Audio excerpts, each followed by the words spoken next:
Hi, and welcome to New South Wales, apartment buildings and a net zero future. What we knew back in 2005 was that carbon emissions from electricity and gas in high-rise apartments were more than detached houses or homes. You can see 10.4 tonnes of CO2 per dwelling per annum coming from a high-rise apartment building on average. By 2009, another study had been conducted which actually looked at the carbon from the building materials used for construction and transport. This showed that even mid-rise apartments were more carbon intensive than detached houses or homes if you take into account construction and transport. For example, 10 tonnes of CO2 per dwelling per annum. By 2016, we knew there was a large opportunity to reduce carbon emissions in the common areas, the core or base building services of apartment buildings. This could be achieved through LED lighting upgrades, ventilation, variable speed drives, and solar PV. It was possible to reduce 80% of carbon emissions in the common areas of apartment buildings in low rise, and even in high rise, it was possible to reduce carbon emissions by 56%.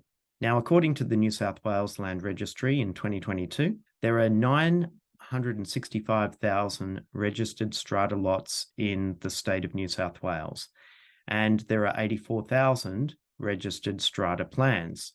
The average size of a strata scheme in New South Wales is still 11.62 lots. But the interesting thing is how fast strata is increasing. So 576,000 of those lots were registered between 1961 and the year 2000. And then as we accelerated into higher density forms of apartment living, 388,000 lots were registered from 2000 to 2022. So if we look at New South Wales strata buildings by lot size, we can see that duplexes are still the most common form of strata apartment building in New South Wales, with over 25,000 duplexes. Then as we move through 3, 4, 5 lots, we get to the 6 to 10 lot apartment building sector, and there are over 17,000 of those. And then it drops off as we get into larger and larger strata schemes, but there are still 12 apartment buildings that have more than 500 lots in New South Wales. Now, population growth is expected in New South Wales. We've got a lot of new arrivals, immigrants coming into the country at this point in time. Between 2021 and 2046, we're expecting that Sydney Metro will grow to 7.8 million people. We'll also have growth in the Wollongong Illawarra area and in Newcastle and Maitland. Now, the question is, what proportion of this forecast population growth will live in apartments? And if we look by region in New South Wales, the estimates are that of the new population that will move into Sydney, 80% of those will live in apartment blocks. When we go to Wollongong Illawarra, 60% of those will live in apartment blocks. And when we go to Newcastle and Maitland, 50% of those new arrivals will live in apartment blocks. So how many strata dwellings or lots will there be in New South Wales in 2046?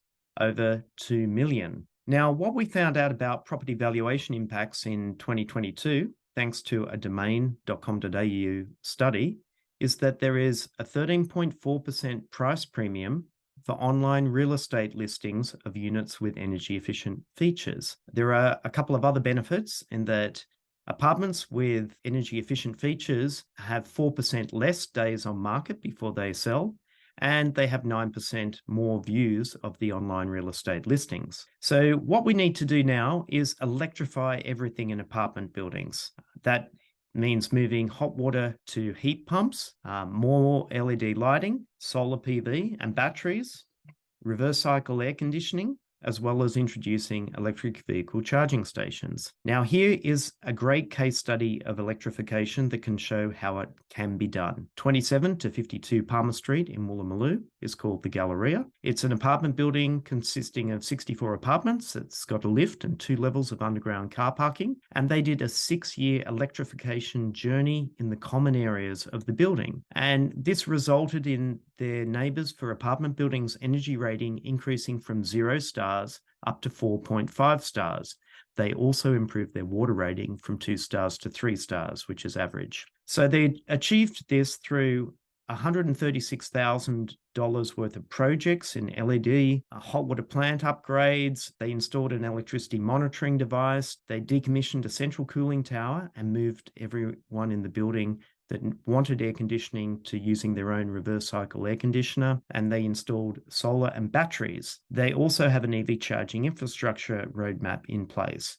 And this has reduced the tons of carbon dioxide by over 76 tons per annum, and that's just through upgrades to the common areas of the building. Moving forward from here, it would be possible, as they have further available roof space, to put a shared solar system that actually further reduces carbon emissions inside the individual apartments in the building. So hopefully you can see that in the state of New South Wales, it's very important that we move down this path of electrifying apartment buildings, and that will create a pathway to net zero.